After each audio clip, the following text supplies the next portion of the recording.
Video rúbrica de evaluación reto número 5, la disputatio. Aciertos y errores en la Edad Media. Desde la distancia de más de medio milenio, tratando de acercarnos para comprender lo que se ha dado en llamar Edad Media, hallamos una acusada nostalgia por los castillos, los príncipes y princesas, la corte, la vida monacal, los textos iluminados, pero en contraposición un absoluto desprecio por las ignominias cometidas en nombre de la fe y de otros actores, de las vilezas que cometieron contra el género humano, de la misoginia, la lucha por el poder y la conquista de vastos territorios. Pero ¿quién acuñó el nombre de Edad Media? Petrarca habla de siglos oscuros, época de oscuridad, como ese periodo entre el Imperio Romano y el Renacimiento. Sin embargo, encontramos que el historiador Flavio Biondo fue quien utilizó el término Edad Media, medioevo, para referirse a esa etapa de la humanidad que comprende los siglos V al XV. Esta referencia la hace Biondo en su Décadas de historia desde la decadencia del Imperio Romano, obra que vio la luz por allá en 1438. Biondo describe a esta parte de la historia apartada de la Edad Antigua y la Edad Moderna y la señala como media tempestas, en clara indicación a unos tiempos medios, lejanos de la antigüedad clásica, una visión creada desde el humanismo de finales del siglo X que se apoya en aspectos filológicos al situar la Edad Media entre dos periodos de la humanidad que se interesaban por las lenguas clásicas. Misoginia en la Edad Media. De lo que se puede considerar como uno de los errores de la época, vemos que está la misoginia. Encontramos cómo en Aristóteles en su obra Perizón Geneseos o Generación de los Animales expone la idea de la mujer como varón incompleto, idea esta que da inicio a la concepción de la mujer como un ser inferior al hombre en capacidad reproductiva, que su físico no ha alcanzado la madurez del hombre. Esta concepción errónea, sumada a interpretaciones de la escritura en aspectos como la creación de Eva, la caída, promueve la idea de debilidad moral, aunado a su papel en el relato de la tentación. La tortura. La tortura en en el medioevo ocurre tanto al interior del feudalismo como en la Inquisición, debido a que no se valoraba lo que en un juicio el acusado puede declarar, sino que, a falta de métodos para investigar, hallar hechos incriminatorios, la tortura entró a ser parte de la manera como se extraía información, o para hacer cumplir las leyes o para mantener el orden. Personajes de la Edad Media. Dentro de otra parte, el medioevo posee figuras que van a construir un legado para las futuras generaciones. Es el caso de Carlomagno, rey de los francos y luego emperador del Sacro Imperio Romano, quien dio impulso a la cultura y al conocimiento al promover escuelas en los palacios y monasterios, que son conocidos más tarde como escuelas catedralicias, palatinas y monásticas. A su corte llegó otro personaje de la Edad Media muy importante, Alcuino de York, quien viene a ser un puntal en el surgir cultural y educativo en el Imperio Carolingio, motor de la alfabetización, asegurando a su vez la supervivencia del saber clásico cristiano. Otro célebre personaje es Pogius Branciolinus, un humanista italiano que descubrió varios manuscritos antiguos en monasterios europeos, entre los que se incluye la obra completa de Lucrecio de Rerum Natura. Aristóteles, la cima intelectual de la humanidad. El pensamiento de Aristóteles se abre paso a la fuerza en el medioevo, pues su pensamiento causa rechazo en la doctrina cristiana, en referencia a la creación ex nihilo, enfrentada con la eternidad mundo. Es la fuerza de atracción de las ideas aristotélicas que permiten se integre a la teología cristiana. Alberto Magno impulsó el estudio sistemático de Aristóteles, defendiendo que la razón y la fe no son contradictorias. Tomás de Aquino sintetizó de manera monumental el legado aristotélico en la llamada escolástica tomista, como base racional de la fe cristiana, al reinterpretar conceptos que corrige y articula con la teología. Un ejemplo es la llamada causa eficiente, usándose para crear, distinguir esencia y existencia en la contingencia de los seres creados frente a Dios.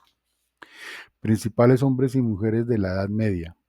En filosofía, Agustín de Hipona, con sus 13 libros, los 13 libros de las Confesiones, un libro autobiográfico que cuenta por parte de Agustín con una intimidad desconocida en el mundo antiguo, su vida hasta 387 y al mismo tiempo cómo fue su formación intelectual y las etapas que pasó su alma hasta llegar a la verdad cristiana. Santo Tomás de Aquino, proveniente de una familia acomodada, que decide que Tomás debe ser religioso y llegar algún día a ser director de la abadía de Montecassino. Estudió teología con el maestro Alberto Magno y escribió su Suma contra Gentiles. Tomás de Aquino hizo la defensa del pensamiento aristotélico. Buenaventura, Giovanni di Fidanza Buenaventura, místico filósofo italiano que recibe una educación clásica y estudia en la Universidad de París, donde estudia teología y filosofía. Fue franciscano. Roger Bacon, célebre científico, teólogo y filósofo inglés que vivió en el siglo XIII. Se interesó en la filosofía, la teología y la ciencia y la matemática. Escribió sobre estos temas. Alberto Magno, científico, teólogo y filósofo alemán, nacido en Lausing, Alemania, y fallecido en Colonia. Recibió educación clásica en la Universidad de Padua, donde estudió filosofía y teología. Se unió a la Orden Dominicana en 1923 y llegó a dirigir y enseñó teología y filosofía en varias universidades, incluyendo la de Colonia y la Universidad de París. Fue obispo de Ratisbona.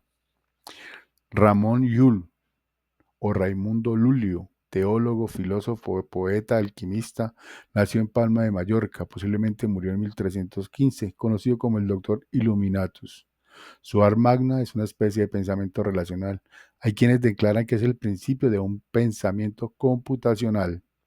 Hasta Leibniz fue influenciado por el ars magna de Llull. Juan Escoto de Urigena. Don Escoto fue educado en un convento franciscano donde conoció todas las materias de su época.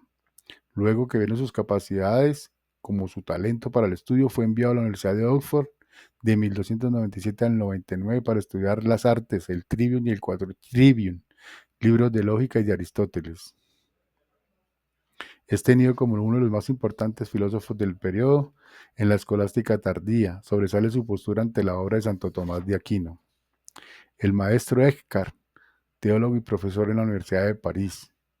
Guillermo de Ockham, fraile franciscano escolástico, se le conoce por ser el iniciador de la ciencia moderna.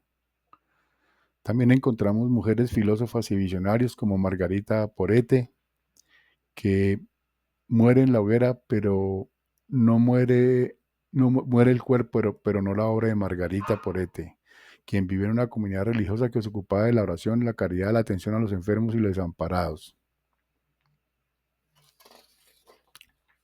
Escribe un libro que se titula El espejo de las almas simples, como la anunciación de un país de libertad para almas simples. También declara en su libro, el alma libre solo interpela con los de su mismo linaje. Cristina de Pizán, quien vio la luz en Venecia en el 1364, escribe una obra que se titula La ciudad de las damas, en la que se plantea una ciudad construida para las mujeres. Hildegarda de Bingen, una de las más destacadas mujeres de este periodo, muy bien relacionada con papas y emperadores, quienes la apoyaron luego de que tuvo grandes controversias con otros abades, quien la veían con malos ojos. Escribió libros de ciencia, de filosofía, de medicina, de cocina. Sobresalen sus escritos sobre su facultad visionaria. Desde muy pequeña, como ella misma declara, tuvo visiones de carácter místico. En su obra relata con gran detalle esas visiones. Los árabes en la filosofía medieval. Los árabes hallan en Aristóteles cuando los abasíes dominan el siglo VII por medio de los sirios.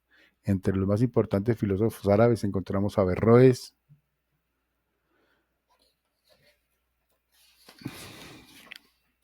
Alfarabi, Maimónides, Avicena. Conclusiones. Hasta aquí se puede decir que nos hemos acercado a la Edad Media desde diferentes etapas, alta, media y baja, de lo que se ha dado por llamar el medioevo. Es en esta edad de la humanidad un periodo que algunos ven seductora con castillos, reyes, monjes, cortes, cruzadas religiosas.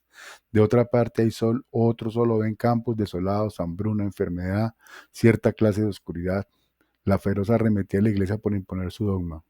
Pero está el trabajo de filósofos como Agustín de Hipona, Tomás de Aquino, Duns Scoto, solo para nombrar algunos que apoyan, articulan la filosofía helénica en aras de estructurar, dar soporte a su teología, a la escolástica. sin olvidar las mujeres que con carácter visionario, muchas de ellas con una fuerte personalidad, sobresalen haciendo frente a las ignominias que contra el género ha cometido la humanidad. Están Hildegard de Bingen, Margarita Porete, Cristina de Pizán.